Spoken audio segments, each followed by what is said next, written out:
Gobierno de Navarra. Nafarroako gobernua.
Eta gaurkoan, Nafarroko erraldoiak saioan, Tafallara hurbildu gara, bertan bertzen artean Urtzi Kabaiorekin elkartu gara, bertako konpartsako kide dena.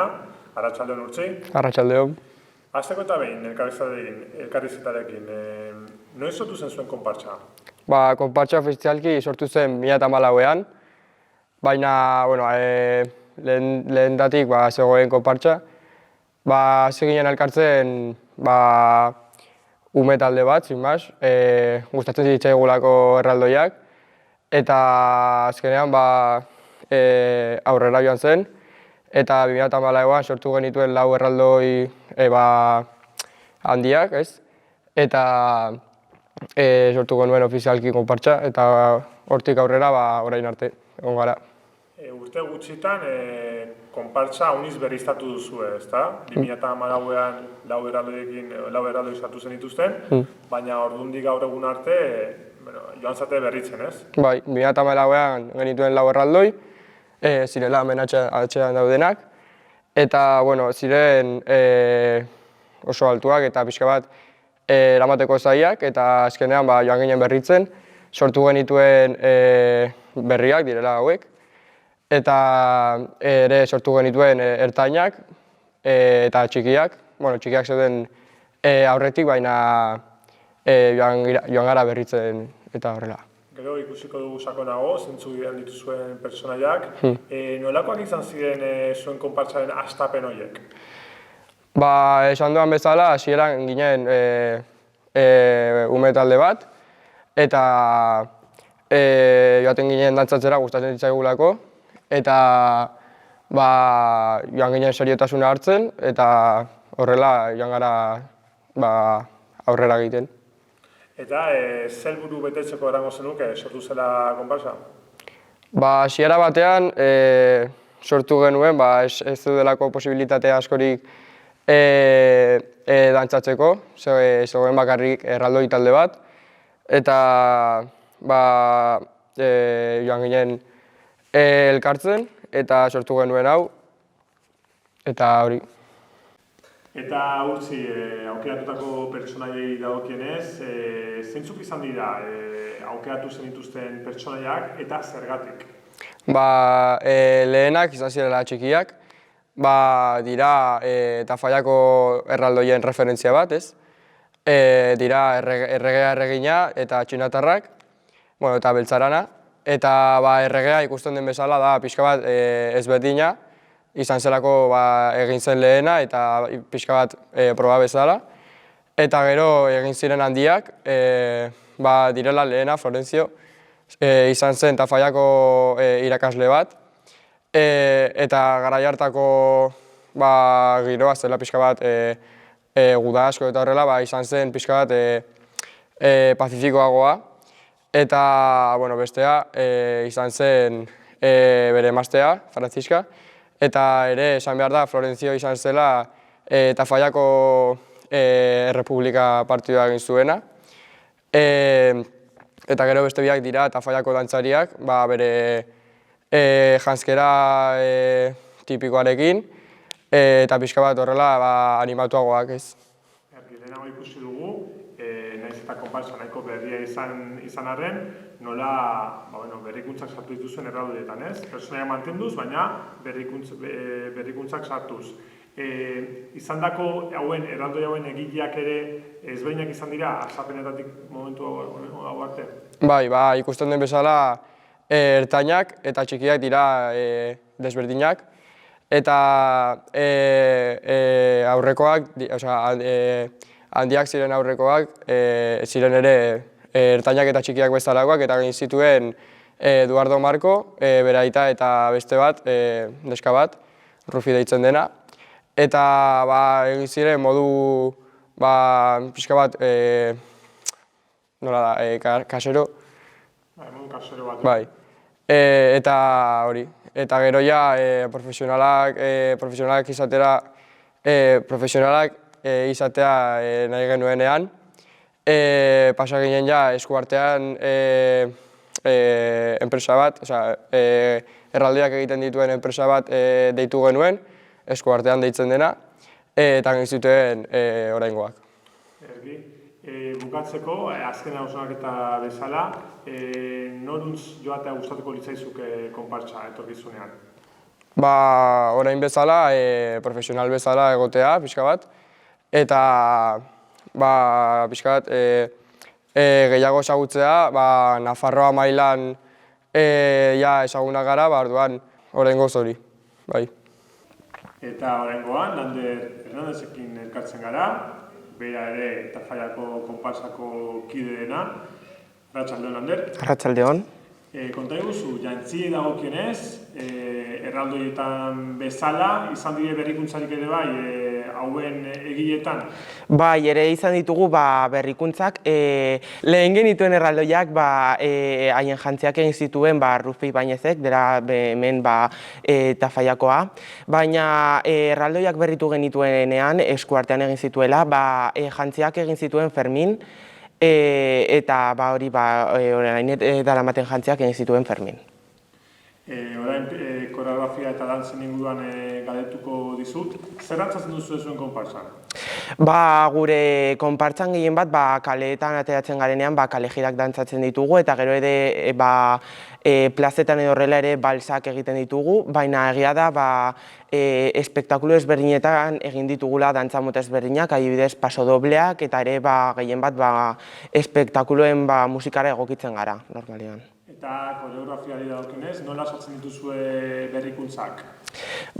Egia da ditugula koreografia egonkor batzuk daudela beti, eta gutxinaka hori praktikatzen ditugu, baina egia da konpasako bakide batzuk egiten dituzela koreografia berriak, eta gero gutxinaka ikasten goaz koreografia berri horiek entzaiatzen, eta bukaeran dantzatzen ditugu. Eta musika eta doinuari dagokionez, zuen gaitero propioak dituzue edo kanpotik ekartzen dituzue? Ez ditugu gure gaiteroak, ze hemen Tafallan daude bi gaitero talde, eta normalean kontratatzen ditugu biak, eta ateraldi bakoitzera doaz bat, eta horrela biekin lan egiten dugu. Lander, kameraz kanpo, zuekin egon naiz, kontatu dira zuen nahiko saltzeroa zaretela, hauniz ekintza izaten dituzula urtean zehar, zein da zuen urteko agenda? Urte honetan egia da ateraldi asko egin ditugula eta gehiago etorriko dira, adibidez uztailak 4 egongo gara Baluarten, Orkestra Sinfonikoarekin, eta egia da urtero dauzkagula gutxi gora bera 30 ateraldi eta 10 egonkorrak dira gutxi gora bera, hemen Tafallan, Inauterietan eta bar, eta hori uda honetan ditugu hainbat ateraldi gehiago, eta hori da 30 urtean horrela. Non ibiltzen zate gutxi gara? Gehien bat ibiltzen gara Nafarroan, eta gaur egungo egoerarekin egia da murriztu dela asko gure ateraldiak, eta egia da gehien bat Nafarroan, baina ere Euskal Herritik ibiltzen gara batzuetan, adibidez Deban edo Azpeitian, eta hori. Eta bukatzeko, azken hausnarketa bat eskatuko dizut, noruntz joatea gustatuko litzaizuke konpartsatorkizunean? Nire ustez, gaur egun gauden bezala egotea espero dut, ze gaur egun ateraldi asko egiten ditugu eta disfrutatzen dugu asko, eta egia da gustatuko litzaidakela egitea ateraldiak Nafarroatik kanpo eta jagian Espainia mailan edo beste lekutara joan ere beste lekuak ezagutzeko eta han erraldioak dantzatzeko, adibidez dakit Katalunian edo Espainia kanpoan Frantzian asko gustatuko litzaidake.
Iker Lizarrarekin gaude, bera ere Tafallako konpartsako kideena, arratsaldeon Iker. Apai, arratsaldeon. Konta iguzu, momentu hauetan konpartsan zenbat zaudete? Konpartsa daude erraldoi handiak eta erraldoi txikiagoak, eta gutxi gora bera 30 aldera gaude denon artean. Eta konparsa bateko kide izan nahi baduzu, edo sartu nahi baduzu, hasi berri batentzat nola izaten da ikaste prozesu hori? Entsaioetan etorri, lehenik eta behin, hasten zara pixka bat pasakaiak egiten, erraldoia hartzen ikasten, eta gero pixkat ongi ikusten zaituztenean, hasten zara balsak egiten, pausuak eta horrelako. Bai, gutxinaka. Bai, gutxinaka, errezenetik gero zaienena arte. Konpartsa batek atzean lan handiz badu, ez da bakarrik erraldoiak igotzea eta dantzatzea, baizik eta kanpoan izaten badu duzuen ekintza, hala eta eraman, atzean lan handiz bada, ez? Bai, egin behar dugu desmontatu erraldoi guztia,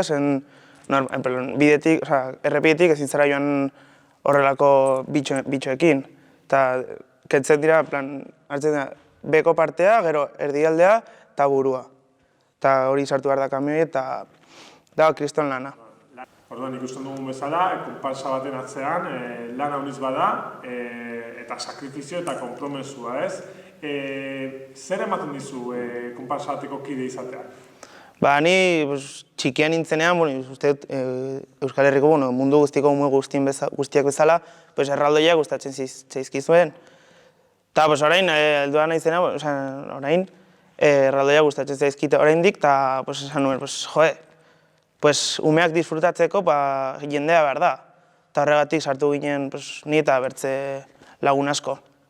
Eta horren emakumaren presentzia konpartsan, badago? Bai, bi ditugu hemen, eta duela gutxi sartu zen bat, orain ari da gutxinaka ikasten. Eta jendari dagokionez, ongi zaudeten momentu hauetan, beharko zenuketen jende gehiagotea, nola da kontua? Beti ona da jende egotea, zen batzutan batzuk ezin gara irteretara joan, eta jendea behar da bai. Eta onarpen sozialari dagokionez, zer eman ikusten duzu dagoela konpartsa eta herriaren artean? Herri guztitan bezala. Herri bakoitzeko erraldoiak dira, herriko erraldoiak eta jendeak maitatzen ditu bere herriko erraldoiak. Gehienez, aurrak zen etortzen dira gehienak ikustera egiten dugunen Tafaiatik irterak. Eta bukatzeko, azken hausnarketa bezala, etorkizunera begira, non untzi bat gustatuko litzaizuke zuen konpartsa? Nahi, konkretuki Kataluniara joatea gustatuko litzaidake, zen den erraldoiak eta giroa asko gustatzen zait. Mi esker Raunit, Ziker. Bai, zuri. Espero dugu hain salsero segitzea zuen konpartsak eta ekitaldi honetan parte hartzea. Bai, mi esker.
Gobierno de Navarra. Nafarroako gobernua.